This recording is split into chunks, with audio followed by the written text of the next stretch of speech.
అజీజ్ గారు, నా మమ్మీ అనిత రేష్మ గారికి చెప్తాను, నా మరదలు ముజీబా అప్పాకి చెప్పాను. ఒక్కరోజు తన ఇంటికి పోలేదండి నా మరదలు. ఒక్కరోజు ముజీబా అప్ప తన ఇంటికి పోలేదు.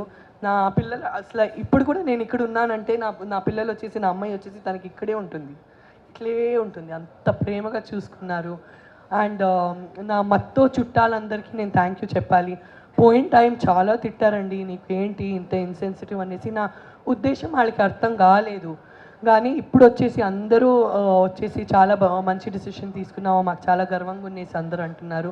నేను అప్పుడు కూడా వాళ్ళ మీద కోపపడలేదు, బికాజ్ వాళ్ళకి నా విజన్ అర్థం అవ్వదు, వాళ్ళ సినిమా నుంచి కాదు.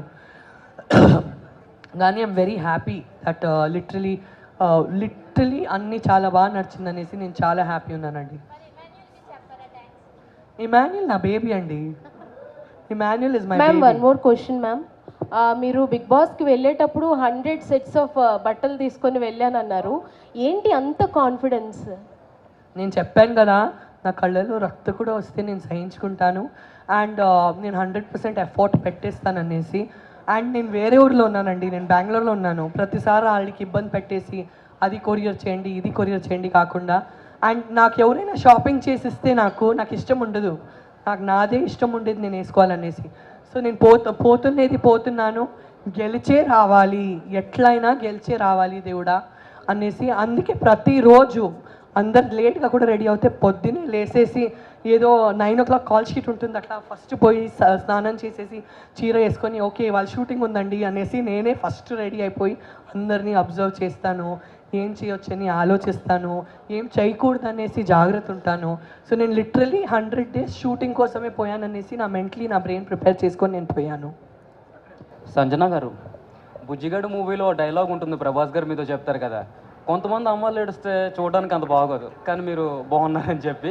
సో మీరు హౌస్లో ఉన్న ప్రతి మూమెంట్ కూడా మేము అలాగే ఎంజాయ్ చేస్తాం. అండ్ హౌస్లో మీ పేషెంట్స్ని బాగా టెస్ట్ చేసిన టాస్క్ ఏది? ప్రతిరోజు నన్నే టెస్ట్ చేశారండి. నా అంత టెస్ట్, నా అంత గ్రిల్ వేరే ఎవరికి చేయలేదు. అండ్ ప్రతిసారి నన్ను టాస్క్ నుంచి తీసేశారు. ఒక్క క్షణము 2 క్షణం లేదు, చాలా క్షణాలు ఉన్నాయి. అండ్ పేషెంట్స్ కూడా టెస్ట్ చేశారు, బాధేసింది. ప్రతి వీక్ నామినేషన్స్లో నన్నే గట్టిగా కార్నర్ చేస్తున్నారు. ఎస్పెషలీ టాప్ 5 దగ్గర వచ్చేసరికి సంజన ఎందుకు ఉండాలి టాప్ 5లో, ఉండకూడదు అనేసి చాలా ట్రై చేశారు, చాలా నాకు రచ్చగొట్టడానికి ట్రై చేశారు. బట్ ఆట అంటే అదే కదా, తను ఎందుకు ఉండాలి మేమే ఉండాలనేసి పోటీగా ఉండాలి కదా.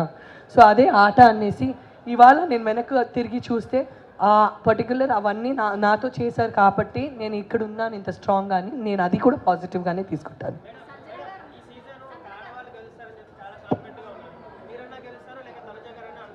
నేనే గెలుస్తాను అనుకున్నా, మరి నేనే నీ చెప్పి తిరిగితే బిస్కెట్ అయిపోతాననేసి ఆడవాళ్ళు గెలుస్తారని డిప్లొమాటిక్గా చెప్పారు. షీఈ్ ఎస్టాబ్లిష్డ్ ఆర్టిస్ట్ అండి. అండ్ తనకి మంచి ప్రాజెక్ట్స్ వచ్చేస్తాయి. సో అండ్ తను ఏం సాధించి బయటికి వచ్చింది.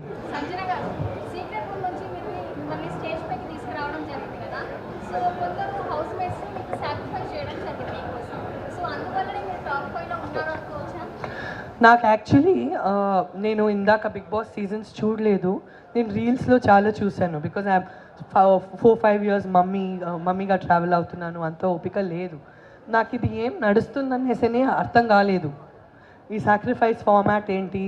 అండ్ నాకు 10th week 11th week తెలిసింది, పాత కంటెస్టెంట్స్ ఇంటికి వచ్చారు కదా, అప్పుడు నాకు తెలిసింది ప్రతి సీజన్లో ఎవరైనా జుట్టు కట్ చేస్తారనేసి. నాకు అప్పుడు తెలీదు ఇది ఏంటనేసి నడుస్తుందనేసి. అది ఒక ఫార్మాట్.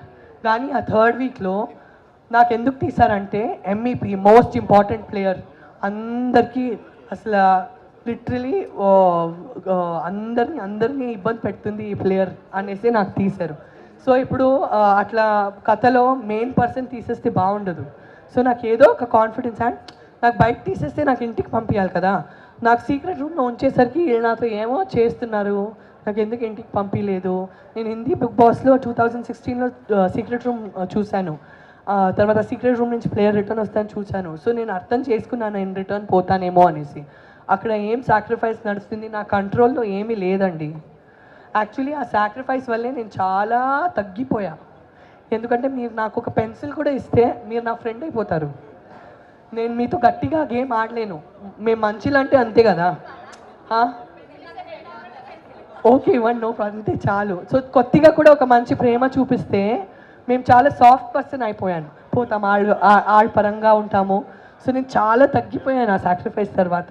ఆ పర్టికులర్ ఆటలో చాలా సాఫ్ట్ పర్సన్ అయిపోయాను. మంచిదే జరిగిందిలే. బట్ అది బిగ్ బాస్ ఫార్మాట్.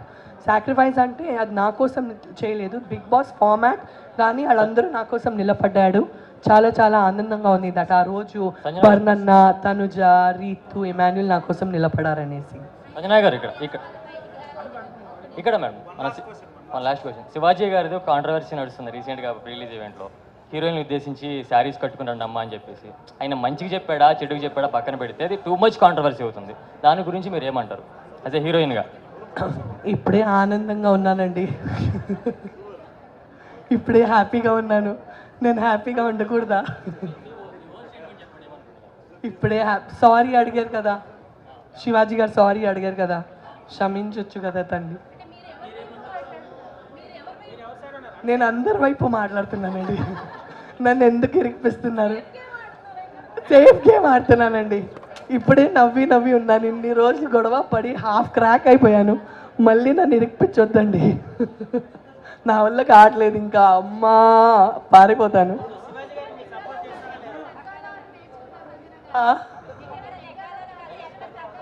లేదండి, లైఫ్ తగ్గినే నగ్గాలి అని నేర్చుకున్నా. ప్రతి ఒక్కరు థ్యాంక్ యూ. కళ్యాణ్ గారు రండి, సంతోష్ గారు రండి రండి రండి రండి. పండు గారు, తను కూడా ఆర్టిస్ట్గా గ్రో అవ్వాలి కోరుకుంటున్నాను. వీళ్ళందరూ నా స్ట్రెంగ్త్ అండి. వీళ్ళందరూ బయట ఉండే వల్లే నేను వీళ్ళందరూ బయట ఉండే వల్లే నేను అక్కడ అంత ప్రశాంతంగా ఉన్నాను. వీళ్ళందరూ మేనేజ్ చేస్తారు అన్నీ బాగా. జమీల్ అని ఉంటాడు, తను కూడా మనతో లేడు, బెంగళూరులో ఉన్నాడు. ఓకే, బెంగళూరులో తను నా స్ట్రెంగ్త్, నా అయినా నా స్ట్రెంగ్త్, అండ్ ముఖ్యంగా మీరందరూ నా స్ట్రెంగ్త్. Thank you. ఈ క్లబ్ వాళ్ళు కూడా మాకు ఇంత మంచి స్పేస్ ఇచ్చారు. అలానే అందరు మీడియా ఫ్రెండ్స్ బాగా స్నాక్స్ కూడా పెట్టండి అని కోరుకుంటున్నాను. ప్రతి ఒక్కరు వచ్చేయడానికి చాలా చాలా థ్యాంక్స్ అండి. సంజన గారు, ఫైనలీ బిగ్ బాస్ గురించి వన్ వర్డ్ లో చెప్పాలంటే ఏం చెప్తారు? Big boss is my godfather, big boss is my second daddy, big boss gave me second life. Big బాస్కి ఎంత థ్యాంక్ యూ చెప్తే అయినా. ముఖ్యంగా నాగార్జున సార్ నాకు లిటరలీ ఒక స్కూల్ బేబీ లాగా నేను చేయి పెట్టుకున్నాను. నేను ప్రతిసారి తప్పు చేస్తే చిన్న బేబీ లాగా నా చేయి పట్టుకొని సంజన ఇట్లా చేయకు అట్లా చెయ్యి అనేసి ఒక తండ్రిలా నించుకునే నాగార్జున సార్ కూడా చాలా చాలా థ్యాంక్ యూ. మా టీవీ రాఘు సార్ కూడా నాకు ఈ అవకాశం ఇచ్చినందుకు చాలా చాలా థ్యాంక్ యూ. మీరందరూ, బిగ్ బాస్ అయిపోయింది కానీ మన జర్నీ కాలేదు, ఇది ఒక కొత్త స్టార్ట్. మీరందరూ ప్రతిసారి ప్రతిరోజు నాతో నా సోషల్ మీడియాతో కనెక్ట్ ఉంటారు, ఇన్స్టాగ్రామ్, ఫేస్బుక్, యూట్యూబ్లో అనేసి కోరుకుంటున్నాను. నా చేయి దయచేసి వదలకండి, నన్ను ప్రతిరోజు సపోర్ట్ చేయండి, నాతోనే ఉండండి. Thank you.